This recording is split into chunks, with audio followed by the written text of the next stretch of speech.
Bismillah ar-Rahman ar-Rahim. Assalamu alaikum wa rahmatullahi wa barakatuh. My dear brothers and sisters, welcome to Unfiltered Muslim and yet another interview with our beloved Sheikh Imran Hussein.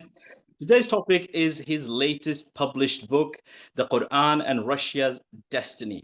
And it's Jum'ah today, so Jum'ah Mubarak to all of you.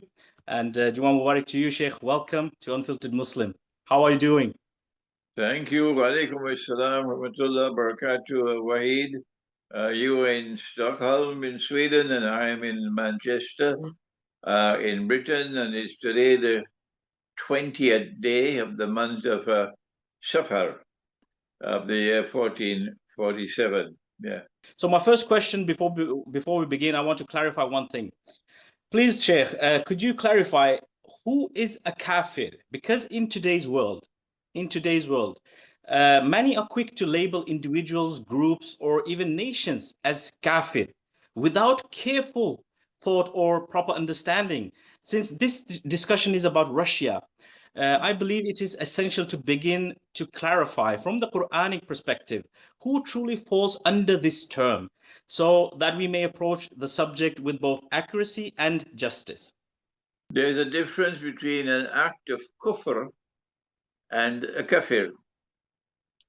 Someone can commit an act of kufr and not be a kafir.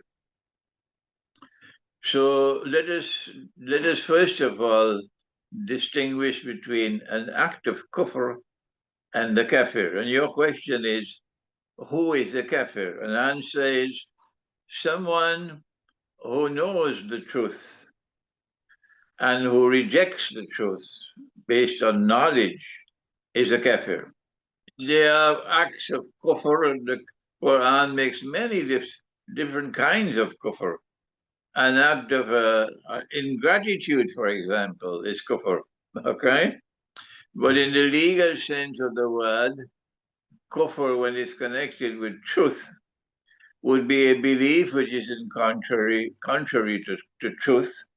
Like, for example, the worship of Jesus, the son of Mary, Nabi Isa alayhi salam, is God, and is the Son of God, the belief in the Trinity, the God the Son, God the Father, God the Son, God the Holy Ghost.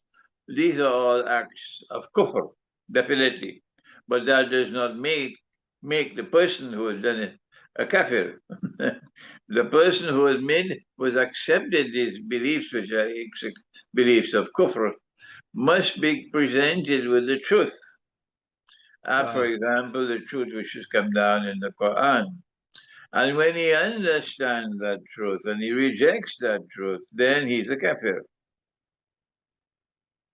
Right, correct. That's what you actually clearly explained in your book, with the perspective of the Quran. So thank you for your answer.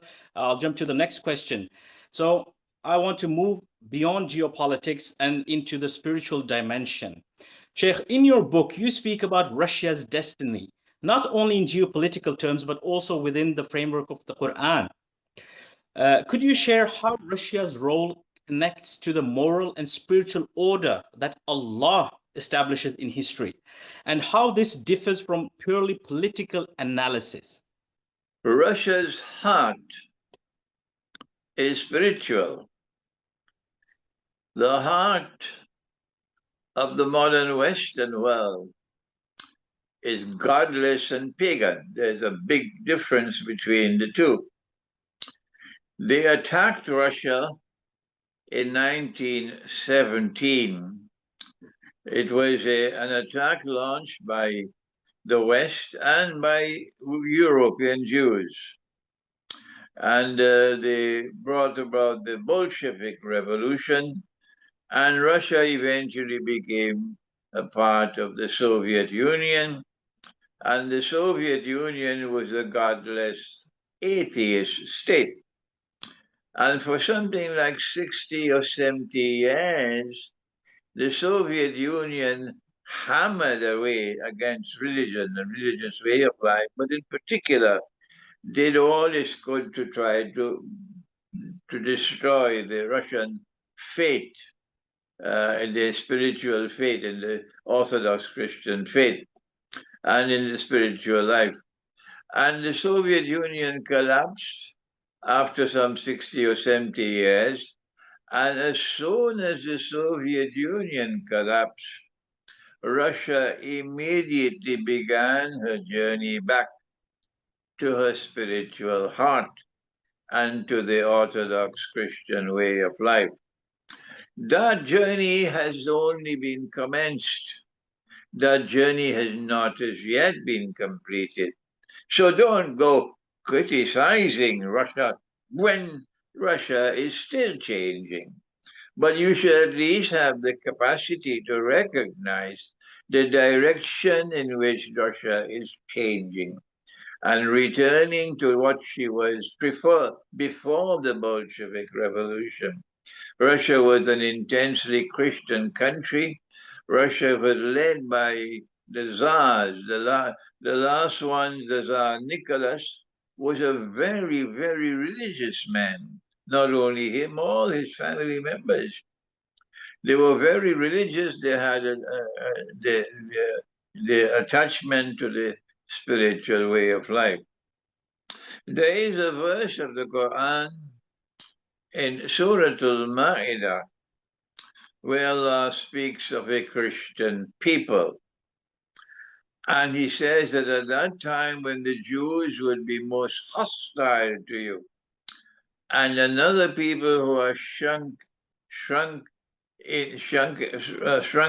in shirk would be most hostile to you. At that time you will find that there will be a people who declare we are Christians. They declare that we are Christians, and they will be closest in love and affection for you. So these are not a secular people. The Christians of the Western world are secularized. They are primarily French, primarily American.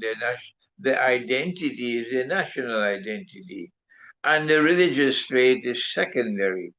So that's the price they pay for being secularized. But these are not the people who are secularized in this sense of the word, in that their primary identity is not national. Their primary identity is their faith. So the Quran says they are a Christian people who will declare we are Christians. So clearly, they're not Americans, they're not French, they're not British. They are the Orthodox Christian world, which is led by Russia. Then the Quran explains why these people will become closest in love and affection for Muslims at that time when, for example, the genocide is taking place in Gaza. And the answer from the Quran is because, number one, they still have the institution of the priesthood. The priests are held in high esteem. In the Western world, your priest could be a pedophile. In the Western world, a sportsman or a sportswoman or a movie actor or movie actress have a higher status in society. A banker has a higher status in society, and a priest has a fairly low status in society. But the reason why these Christians will become closest in love and affection for you, says the Quran, is because they still have the institution of the priesthood. They are a society which is a religious society in which the position of the priest is very high in that society. Number two, the Quran goes on to say the second reason why these Christians will show themselves to be closest in love and affection for Muslims is because they have the institution of monasticism. They honor and they revere their monastery. Their hearts are attached to their monastery. That's why the Christians of the Balkans are so attached to Kosovo, because ancient Kosovo is where they had all their monasteries. And this attachment to the monastic way of life is part and parcel of the religious profile, and that's the profile of Russia. And number 3 says the Quran, they are not an arrogant people. The Christians of the West want to rule the world. The reason why Trump wants to make America great again is because he wants to restore Pax Americana. What is Pax Americana? Answer, it is the United States of America functioning as a ruling state in the world. That's the Western world. And before Pax Americana, the world witnessed Pax Britannica. Again, it's the Western Christians, where Britain, for many, many years, centuries, Britain was a ruling state in the world. These are Christian people who have an obsession. They want to rule the whole world. And that is arrogance. And the Quran says these Christians who will be closest in love and affection for you would be a people who are not arrogant.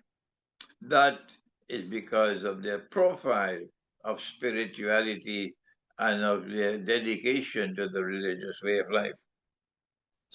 So your research on Russia, how does the Quranic methodology guide you to the conclusions that differ from the political analysts?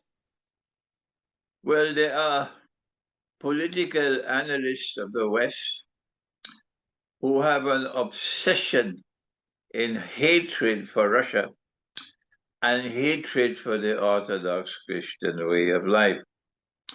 There was a time when the Orthodox Christian world had a state which was a Christian state, the Byzantine Empire, based in Constantinople. And these are Christians who wanted to bring back to the world Holy Israel. They lost Holy Israel in Jerusalem after the attempt to crucify Jesus, Nabi Isa alayhi salam. And Allah expelled them all, the Israelite people, from the Holy Land. And He placed a ban on them. They could never return to that Holy Land until a certain time arrived in history. And the Jews were then scattered all over the world.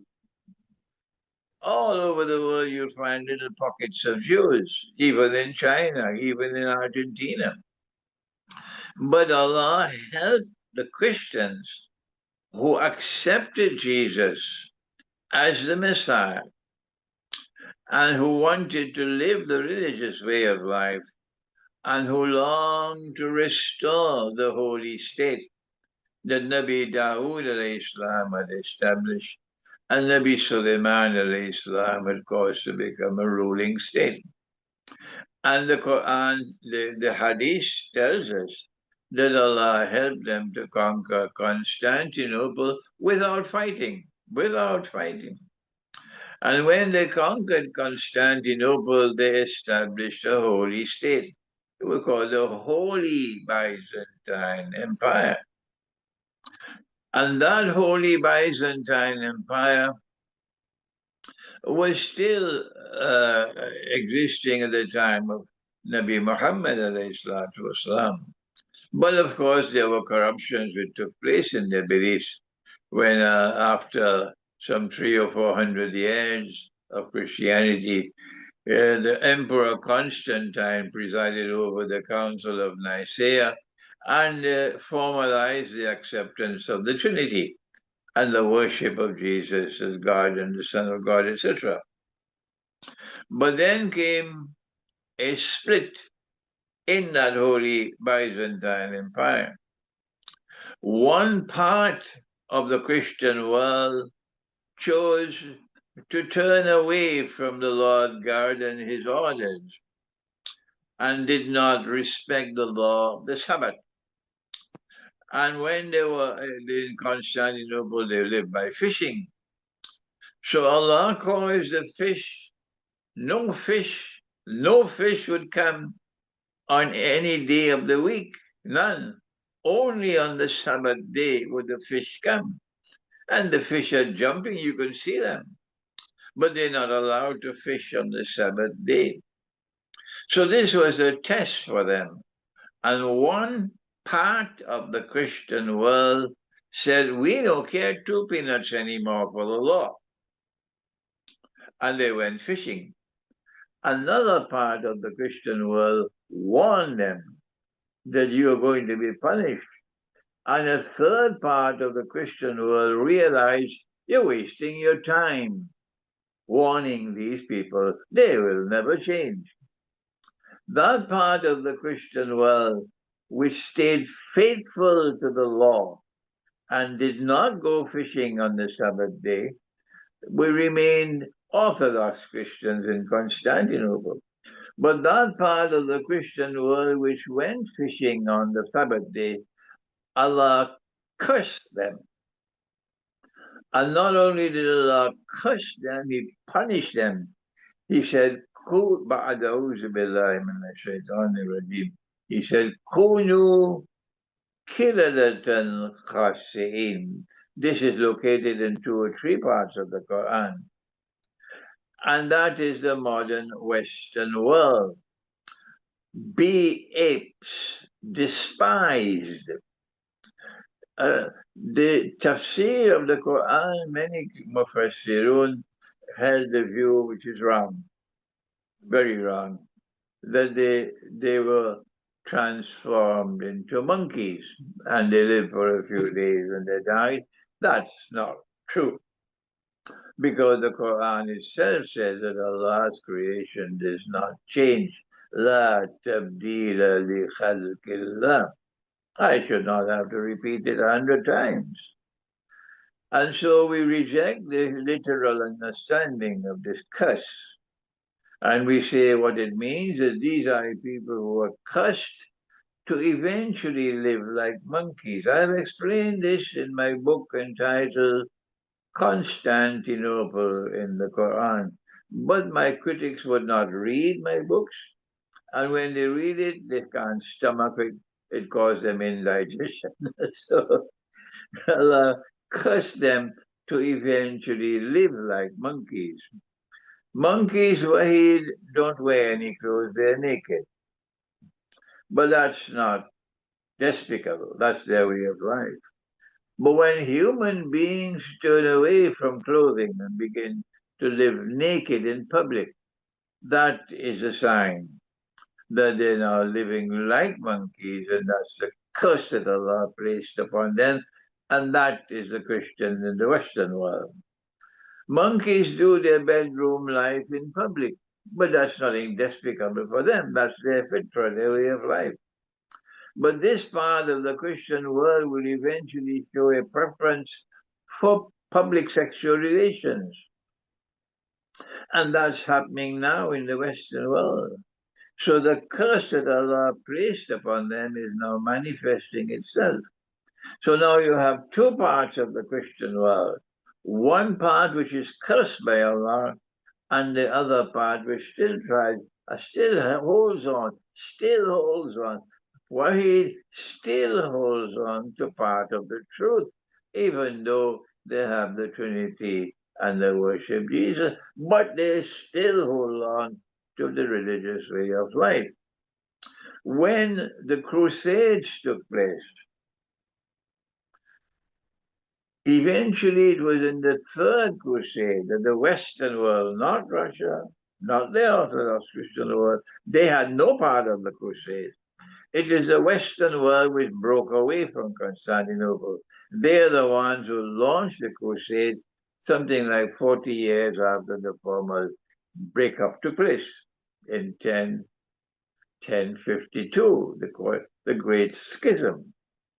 And if we have the time, I can explain to you why the Great Schism took place.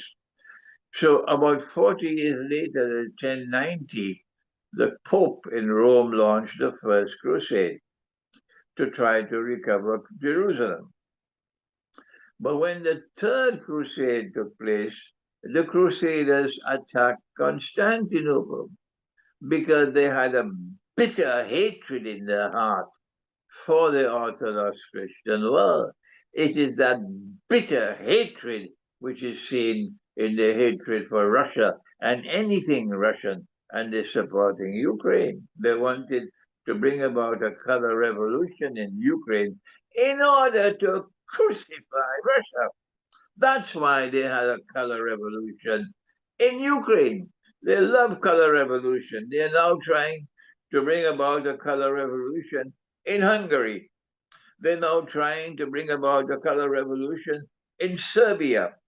They're now trying to bring about a color revolution in Slovenia. That's what they're doing now as I speak. They love these color revolutions. So when they brought about they conquered Constantinople in the year, when was it now? I can't remember when the Third Crusade took place. And the Western world took control of Constantinople. The Western world took control of Constantinople. This was the bitter hatred they had for the Orthodox Christian world. But before that, or probably after that, I can't remember the date, when the Ottoman Empire emerged, and the Ottomans now, and after the Christians and the Orthodox Christians were recovered Constantinople, I think after 80 years, they recovered Constantinople. When the attack came from the Ottoman Empire, and the Ottoman Empire was able to circle Constantinople, and the Orthodox Christian patriarch did not have the means to defend Constantinople. He appealed to the West, to his brother Christians. We need your help, otherwise Constantinople will fall. The Western Christian, the Pope in Rome and the Western Christians said, we will help you on the condition that you give up your Orthodox Christian way of life and you follow our Christianity, the pagan Christianity. And the Orthodox Christian world said, no, we prefer the pagri or the turban of the Sultan to the hat of the cardinal. That was the response. So you see in this, both the attack on Constantinople, your own Christian brothers, and conquering Constantinople and ruling over Constantinople for 80 years, the hatred they had in their hearts for the Orthodox Christian world. You see it again when they refused to help Constantinople when surrounded by the Ottoman Empire, and you see it again today in Ukraine. So it is plain and clear that there is a bitter hatred, hostility, and obsession in the West against Russia, not because of Russia, but because of the Orthodox Christian faith. The Qur'an gives us this explanation that your political scientists will not give. Correct. In your book, also, you position Russia as playing a unique role in resisting the Gog and Magog world order as well. How should Muslims understand the balance between welcoming the resistance and not falling into blind allegiance to any nation state? It is the fault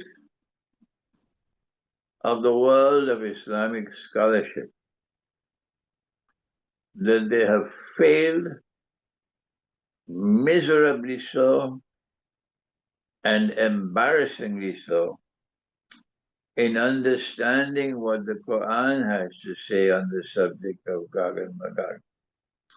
You cannot find a single prominent scholar of Islam anywhere in the world today who is prepared to explain the subject from the Quran correctly. Allah has spoken of Gog and Magog only twice in the Quran, only twice. So it's not so difficult if there are only two references. One is in Surah Al-Kahf, and is connected with Zulkarnain. And Zulkarnain is connected with the Black Sea. The Black Sea. And Zulkarnain is described in the Quran as eventually prevailing over people living in the region of the Black Sea on behalf of the Lord God. He's given blessed with power, and he uses that power to punish the oppressor and to punish those and to reward those who live the religious way of life. That's the profile of Zulkarnain. And he travels to the west and he travels to the east. And then when he travels in the third direction, which we recognize to be a pass in the Caucasus Mountains, there he comes across Gog and Magog. And he succeeds in containing the power of Gog and Magog behind the barrier. Gog and Magog are human beings. I don't have the time, Wahid, to keep on repeating 500,000 times what I've taught so many times already. I'm an old man now. And I'm tired of repeating what I'm repeating. But it's just like water falling on the backs of a duck. I can speak 1,000,000 times. They will never accept my views. This was Gog and Magog being contained behind the barrier. They are powerful people, human beings, but they use their power to oppress. They are people with indestructible power, but they use their power to oppress. They use their power in a decadent way, in a godless way, in a pagan way. And when he contained Gog and Magog behind that barrier, the world was safe from Gog and Magog. That is Surah Al-Kahf of the Quran. But because Allah describes him as Zulqarnain, the implication is that he's someone, not someone who has two horns. No, because the Quran refers to Qarn many, many times, the word Qarn, and not even once does the Quran use the word Qarn to mean horn. Every time the Quran uses the word Qarn, it refers to a generation, a people, an epoch. So we dismiss that nonsense about the horn. Let the schoolboys follow that. So now then, because he is Zulkarnain, the implication, Wahid, and I have tried to teach this, and I have failed, because they wouldn't listen to me. They wouldn't listen to me. The Zulkarnain is someone who impacts on history twice. That is the meaning of Karnain. But I have wasted my time for 25 years. They wouldn't listen to me. No, they wouldn't listen to me. So therefore, if Zulkarnain is successful in containing Gog and Magog the first time when he built the barrier, there is a second time for Zulkarnain to do the same thing. He will impact on history twice. The first time took place thousands of years ago. No human being lives for so many thousand years.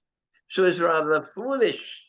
It's rather foolish to identify Zulkarnain with any person in history, because he's still to occur, there's still to occur a second time in history. Zulkarnain is going to contain Gog and Magog a second time in history. So I have come to the conclusion, and Allah knows best, that Zulkarnain is most certainly not a historical person, but rather a transcendental being. Good. The Quran goes on to speak about Zulkarnain, about Gog and Magog, for a second time. That's only 2 times. That's all, 2 times. And the second time is in Surah Al-Anbiya, where Allah speaks of a town. He destroyed the town. He expelled the people of the town.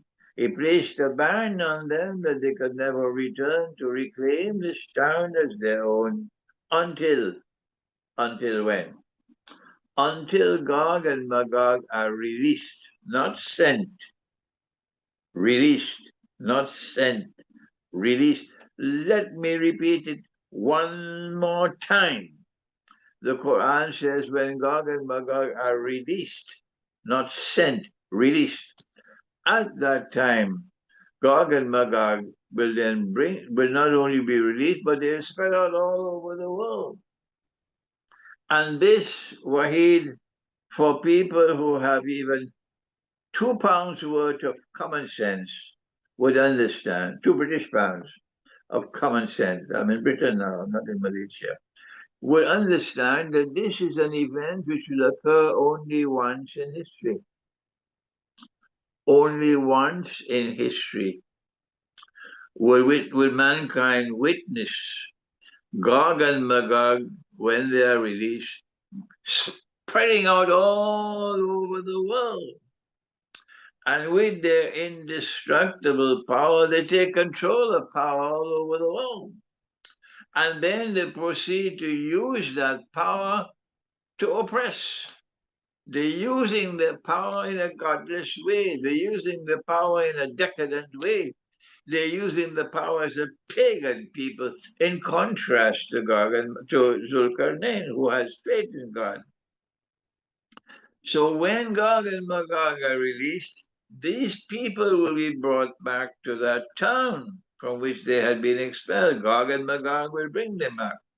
The question, Wahid, is which town is it? Wahid, I can continue to teach this subject from now until Qiyamah. My people will not accept. They prefer to live in their ignorance, embarrassing ignorance, but they will not accept that there is a simple way that we can recognize which town it is and identify that town. Just simply go to Prophet Muhammad والسلام, because he is the one who identified Gog and Magog with Jerusalem. Our Prophet did that. He said that Allah will destroy Gog and Magog in Jerusalem. So I am on safe foundations when I say that the town is Jerusalem. But my people, the world of Islamic scholarship, they will never accept it. I will die and leave this world, but they will never accept that the town is Jerusalem. So now then, we now have an understanding. Who brought the Jews back to Jerusalem? It's the modern Western world. Modern Western civilization is the civilization of Gog and Magog. I want to keep these words of mine in public until Judgment Day. I want to stand before Allah on Judgment Day, proudly declaring that the civilization, modern Western civilization, is the civilization of Gog and Magog. Gog and Magog control power in the West. So there is a second current to take place. And that second current will take place when we see power manifesting itself in the Black Sea. When I met with the Russian foreign minister, Sergei Lavrov, last year, I was surprised to be invited to be part of a small group. I don't know why they invited me to have dinner with him. And when I got a chance to talk at that dinner, I asked, can I speak to you about the Quran in Russia? And he allowed me. But he was astonished when I spoke about the Black Sea and the Quran, because he had no knowledge of that, about that. The Quran speaks about the Black Sea. And the second current will take place when you see power manifesting itself in the region of the Black Sea.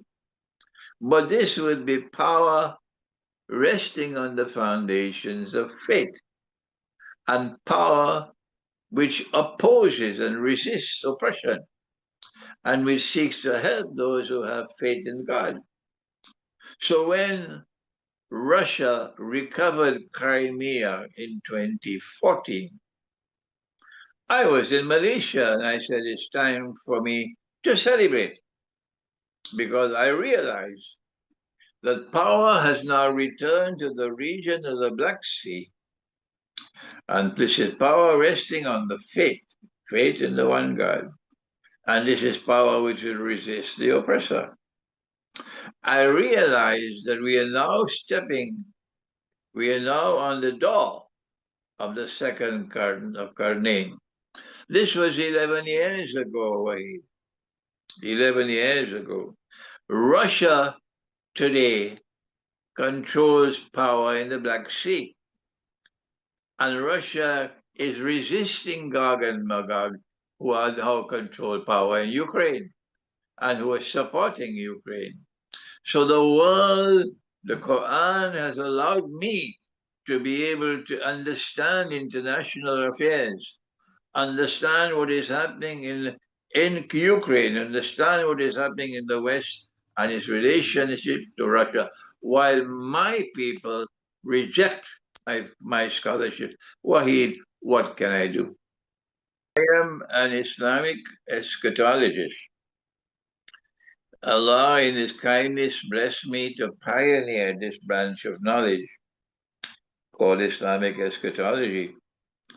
When I went to Geneva to the Graduate Institute of International Studies with a scholarship to do my PhD in international relations in 1974, I was ahead of everybody else in my class on the road to the PhD.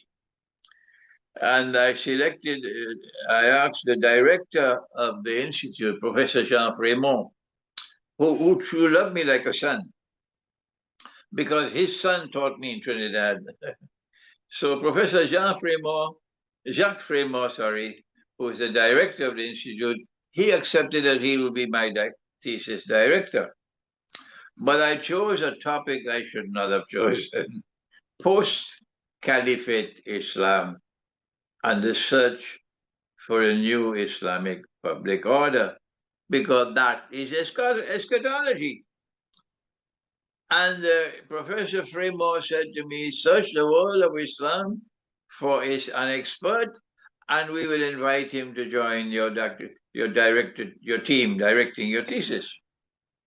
And that was 1975. And there was no scholar in the world of Islam because we had no Islamic eschatology. Dr.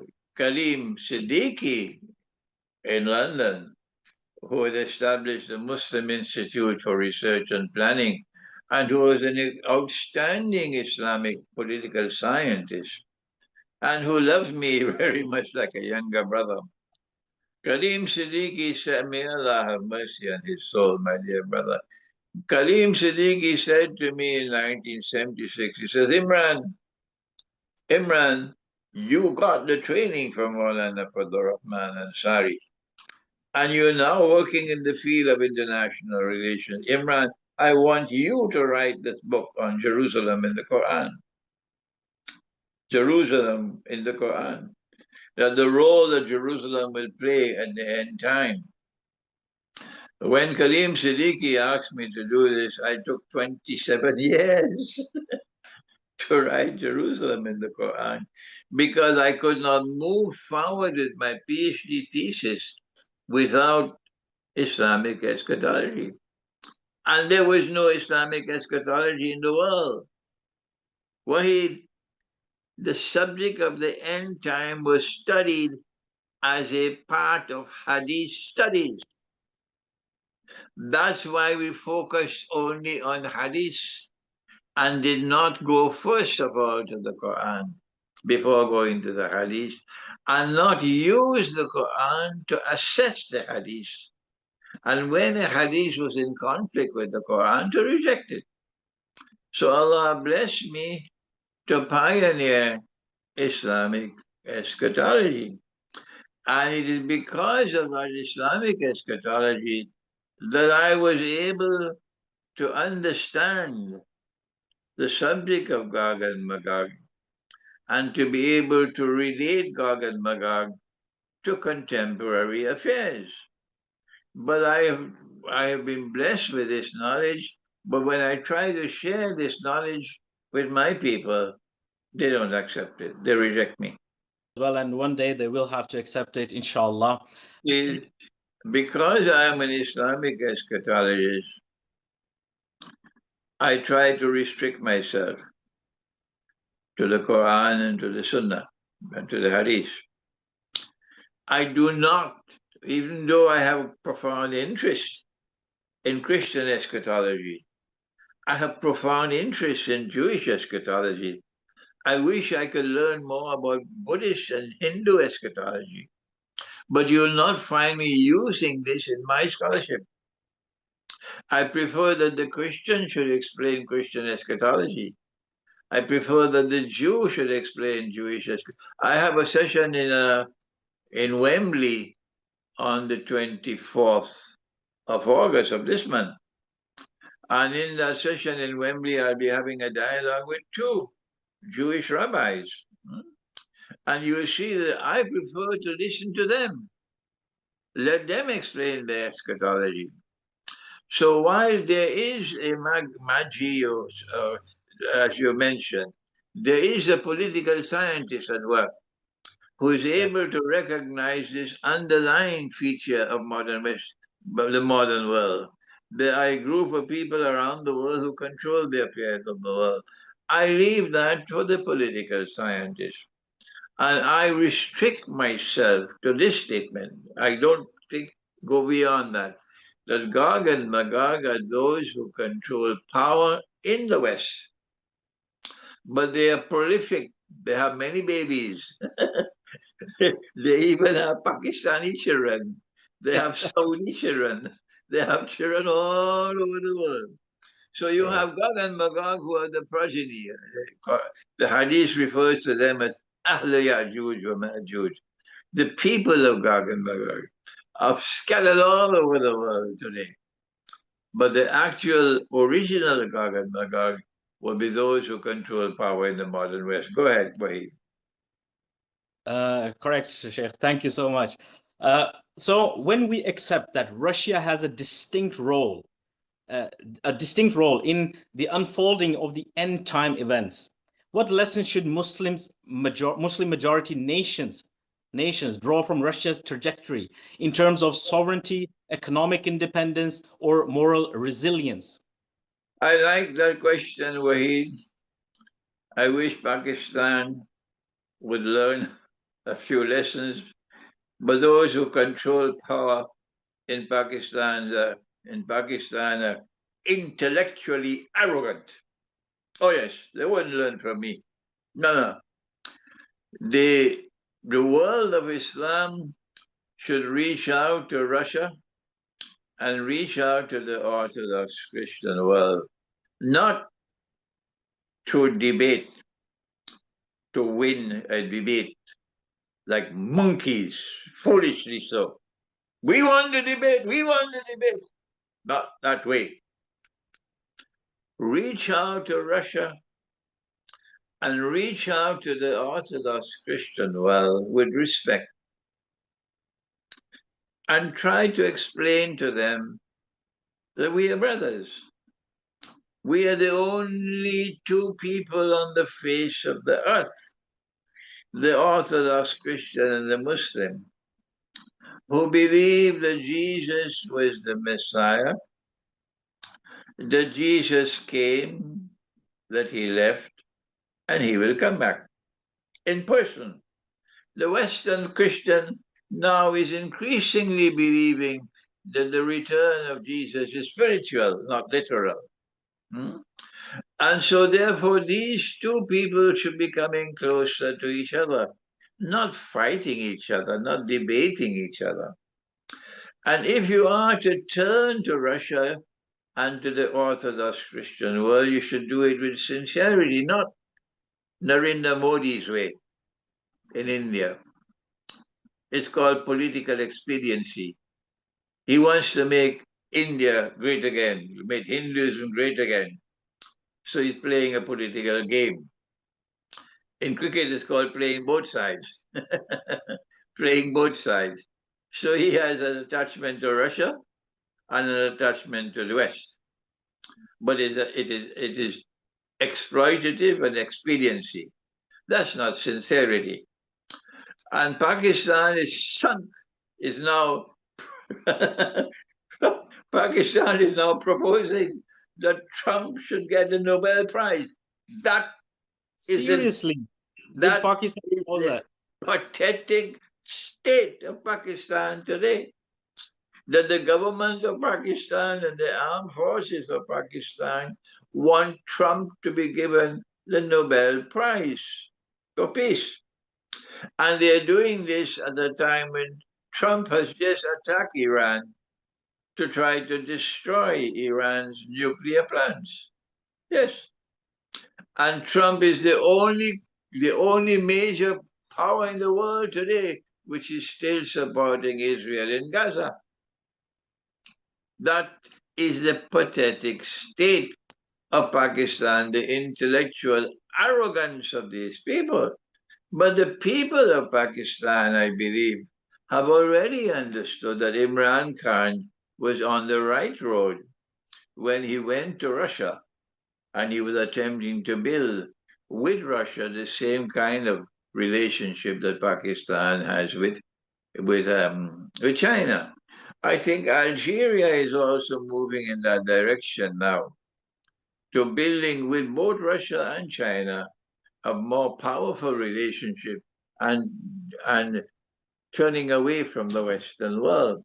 If the world of Islam were to turn sincerely to Russia and build political ties, build economic ties, and restrain itself and resist Trump and resist the Western world, which has an obsession on ruling all of mankind and therefore ruling the world of Islam as well, it will be good for the world of Islam. But where can we find those leaders?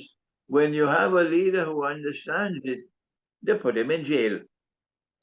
In your experience, Sheikh, how do Muslims risk misinterpreting the Quranic guidance on the roles of nations like Russia?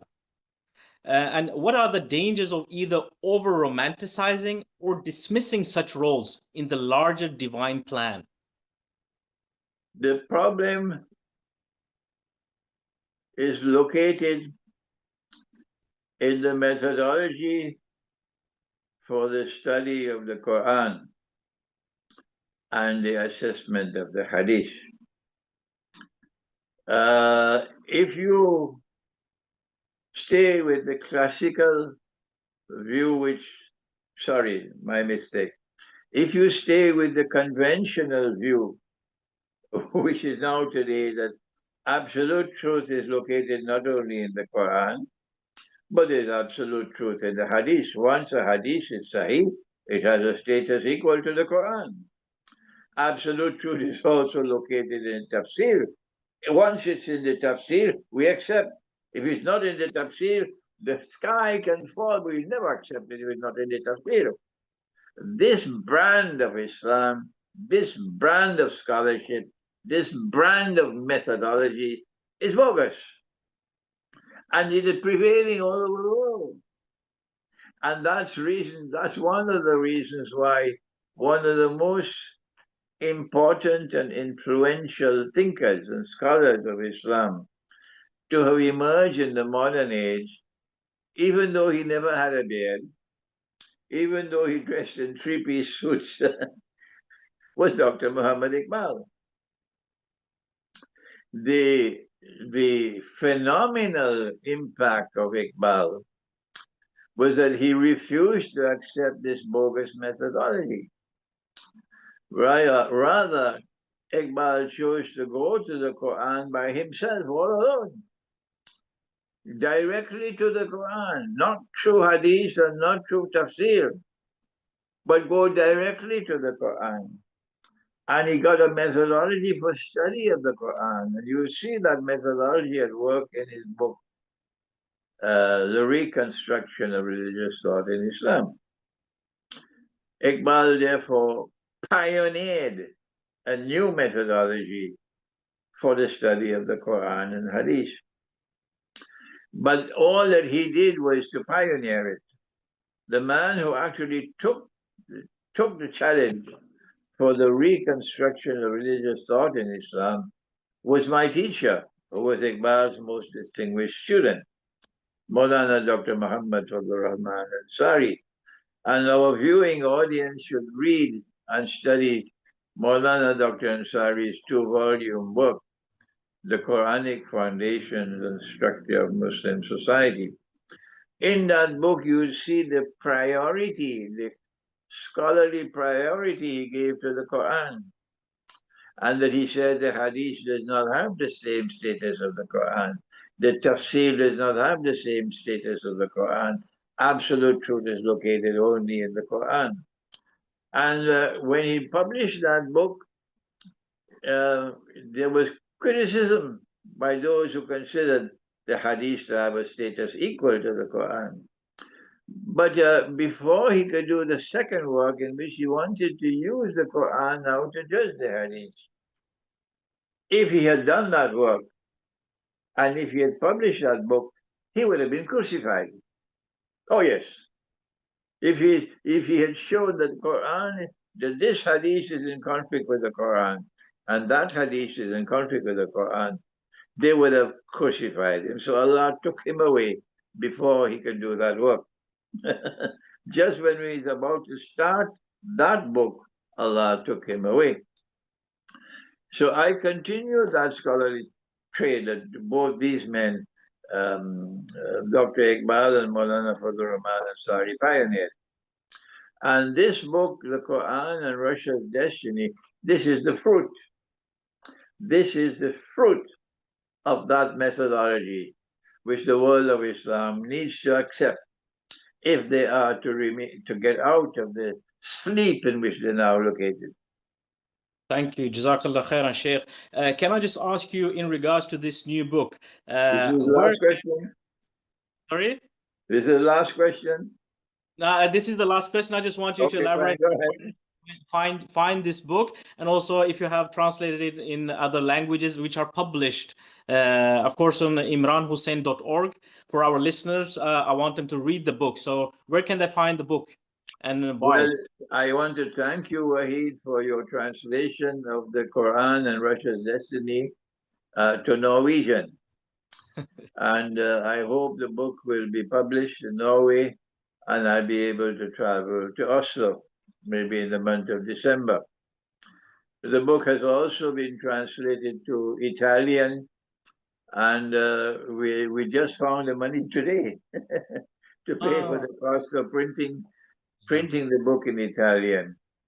The book has been translated to Bosnian and Serbian and has already been published, and I'll be traveling to Belgrade on the 1st of September, inshallah. I'll be in the Balkans all through the month of September, in Serbia as well in other parts of the Balkans. And the book will be on sale in the Balkans in the Serbian language. The book has been translated to Russian and already published in Moscow. And when I travel to Moscow, inshallah, we'll have a launch of the book in Russian. Wahid, I can't remember now if there are other languages in books. The book has already been translated, but there are several languages in which the translation is already going on here. The book is available. You can order it from my bookstore, imranhussein.org. Sorry, imranhussein.com. Or you can send an email to me. You can find my email at the bottom of the screen, and you can order the book from me. In the Western world, we sell it for £15.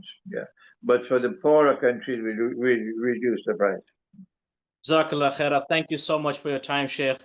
You honor us with your time and your presence, and I'll let you go now. Thank you so much. You're welcome, mashallah. Thank you so much.